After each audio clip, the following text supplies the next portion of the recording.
বীরভূমে বেআইনি খাদান আটকাতে জেলা শাসককে স্পেশাল টিম গঠনের নির্দেশ এবং টিমকে সারপ্রাইজ ভিজিট করতে হবে এমনটাও নির্দেশ দেওয়া হয়েছে যাতে বেআইনি খাদান আটকানো যায়।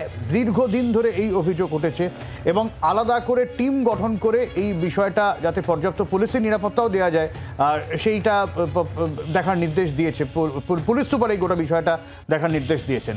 অর্ণবাংশু নিয়োগী রয়েছেন আমাদের সঙ্গে টেলিফোনে। অর্ণবাংশুর কাছ থেকে ঠিক কি নির্দেশ দেওয়া হয়েছে এই বেআইনি খাদান আটকাতে জানবো। অর্ণবাংশু।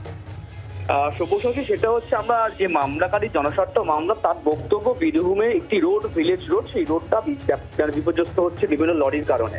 প্রচুর পরিমাণে স্টোন চিপ এবং খাদানের সামগ্রী পাঠানো হচ্ছে, সরবরাহ করা হচ্ছে এবং এর মূলেই হচ্ছে সমস্ত বেআইনি ইললিগাল খাদান যেগুলো বন্ধ করা দরকার। সেই মর্মে কলকাতা হাইকোর্টের আজকে প্রধান বিচারপতি টি.এস. শিবঙ্গামের ডিভিশন বেঞ্চের নির্দেশ যে জেলা শাসক একটি টিম গঠন করবে, সেই টিম সারপ্রাইজ ভিজিট করবে খাদানগুলিতে, সেখানে কোনো ইললিগাল খাদান চলছে কিনা, মাইনিং চলছে কিনা, আর তাদেরকে সম্পূর্ণ পুলিশের নিরাপত্তা দিতে হবে, সেটা এনশিওর করবে পুলিশ সুপার। যদি দেখা যায় ইললিগাল রয়েছে মাইনিং, তাহলে কিন্তু আইন অনুযায়ী পদক্ষেপ নিতে হবে জেলা শাসককে, এমনটাই নির্দেশ দেওয়া হয়েছে। অনেক ধন্যবাদ।